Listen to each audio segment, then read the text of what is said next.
Are you religious at all? I would say I generally agree with the teachings of Christianity, but I'm not religious. Like I agree with. Do you believe in a higher power? And like turn the other cheek and love the neighbor as thyself and that kind of thing. I think those are good principles. The teachings of Yeah, I think good principles. But do you believe in like a god or like a higher power?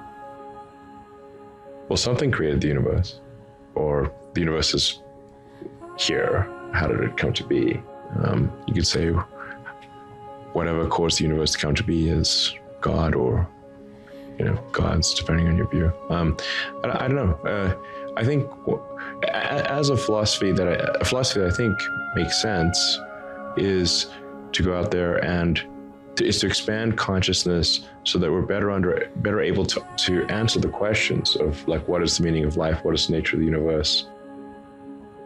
What are even the right questions to ask? And if we can expand consciousness, more humans and more digital intelligence, then our opportunity to understand the meaning of life is that much greater. And so I would I have the philosophy of curiosity to understand the nature of reality. So you've never practiced any religions? No, I was, I was sent to, weirdly, a Hebrew preschool. I'm not Jewish, but my dad sent me there because it was like nearby, and I guess his partners in his engineering firm, they sent their kids there. So I was at Hebrew preschool and then Anglican Sunday school. And so it was like Havana Gila one day and Jesus Alo the next.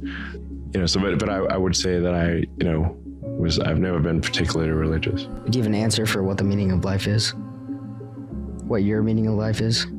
Well, I think currently the thing to do is to expand humanity and consciousness to the point where we're able to answer that question. I don't think we can answer that question yet. We can't answer what's the meaning of life well yet. I find that so interesting how it's like, we're technically like the most intelligent species on the planet, so to say, but no one on this planet can explain or provide evidence of our existence or how we were created. I find that you know what I mean? It could be very simple. No one on this planet can say how were we created. That's why I feel like there has to be some sort of higher power, we're not smart enough to even explain our own existence. Well, we can say step by step based on the archaeological evidence, the fossil record, and what we know of physics, how we came to be at this point. But that doesn't explain how the universe came to exist in the first place. There had to be something at some point. We can't even grasp that, right? Or is there some higher dimension on which thought and emotion exist? I don't know. How do molecules have consciousness and feelings? But is there a happy ending here?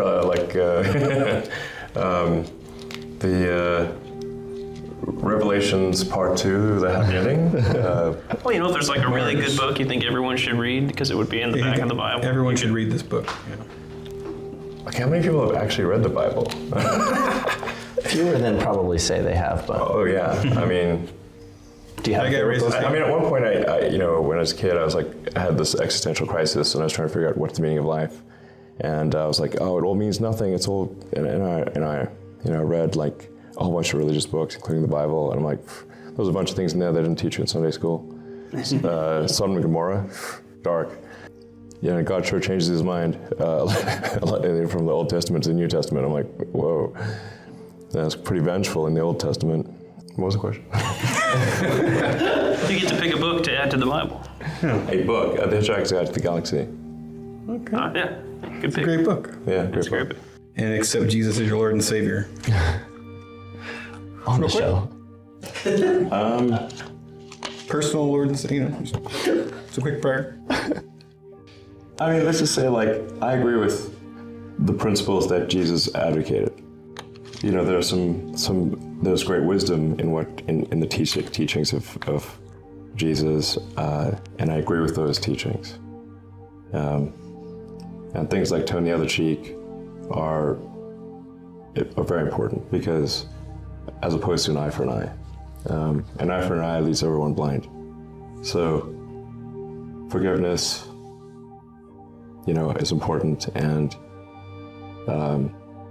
treating people as you would wish to be treated, love thy neighbor as thyself.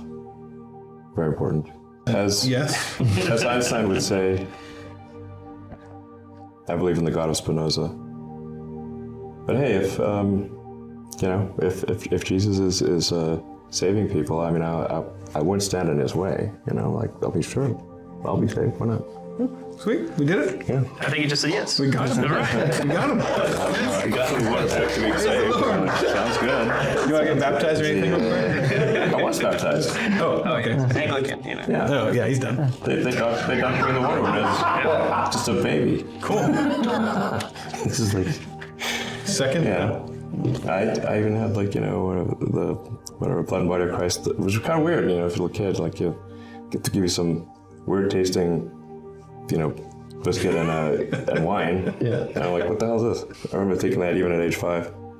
So I was like, and I was definitely at Sunday school there, when they were telling me all the stories, and I was asking questions, and they really were upset that I was asking questions.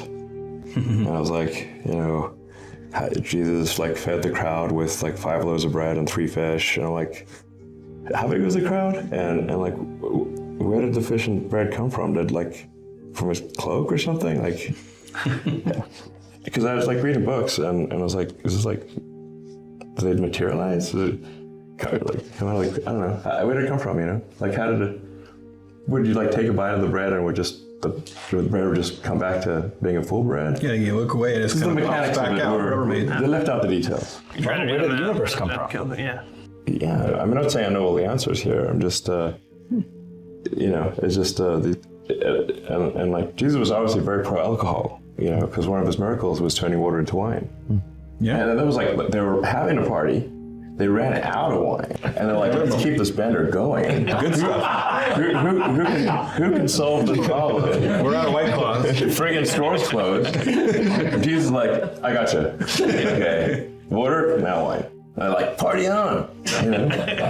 So Accurate. pro partying with alcohol is literally one of the miracles. Bible story time with But Elon Musk. you are the. It's you're the savior. You kept the party going with lots of wine. That's great.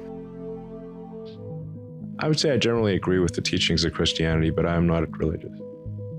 I agree with. Do you believe in a turn the higher other cheek power? And turn the other cheek and love thy neighbor as thyself and that kind of thing. I think those are good The principles. teachings of Yeah, I think good principles. But do you believe in a god or a higher power? Well, something created the universe, or the universe is, here. How did it come to be? You could say whatever caused the universe to come to be is God, or gods, depending on your view. I don't know. I think as a philosophy that I think makes sense is to go out there and to expand consciousness so that we're better able to answer the questions of what is the meaning of life, what is the nature of the universe, what are even the right questions to ask. And if we can expand consciousness, more humans and more digital intelligence, then our opportunity to understand the meaning of life is that much greater. And so I would call, I have the philosophy of curiosity to understand the nature of reality. So you've never practiced any religions? So the reason is that when I was a teenager, I had an existential crisis to try to figure out what's the meaning of life. It doesn't seem to be any meaning.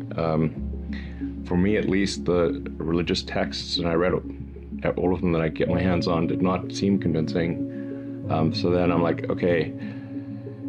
Then I started reading the philosophers.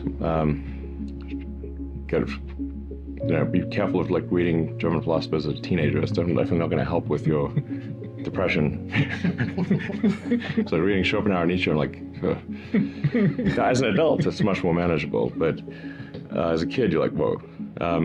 So then I was like, man, I'm just struggling to find meaning in life here. And then I read Hitchhiker's Guide to the Galaxy, and basically what Douglas Adams was saying is that we don't really know what the right questions are to ask. The question is not what's the meaning of life. in the Hitchhiker's Guide to the Galaxy, Earth, it turns out, is a big computer.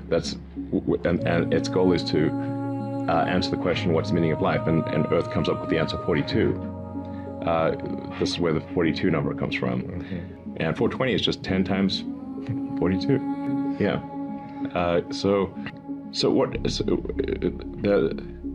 In that book, which is really sort of a book about, it's an existential philosophy book disguised as humor.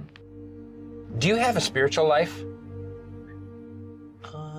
Well, it sort of depends on what spiritual means. So- I mean, maybe there's some dimension where thoughts exist or something. Because I don't, what is a thought? What is a, is it? I'm not sure what thoughts are. Whether there's some manifestation of thought in a way that is different from the physical dimensions we're aware of. And there's certainly things that we don't understand about the universe. But I'm less convinced that there's, say, some super consciousness watching over our every movement and kind of evaluating it against some criteria, and deciding whether we're going to go to one place or another when we die. I think that's unlikely. I think that's very unlikely, Right. too.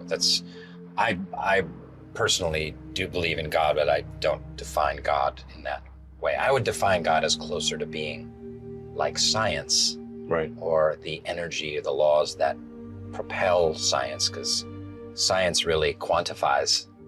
So what is it quantifying? Yeah. Yeah, exactly. I mean, and it does beg the question, if there is some super consciousness, where did the super consciousness come from? So I think the most likely explanation is that complexity evolved from simplicity. Okay, what do you worship? Well, I don't really worship anything, but I do devote myself to the advancement of humanity using technology. Do you pray? I don't. I didn't even pray when I almost died of malaria. Wow, that's really not praying. Right.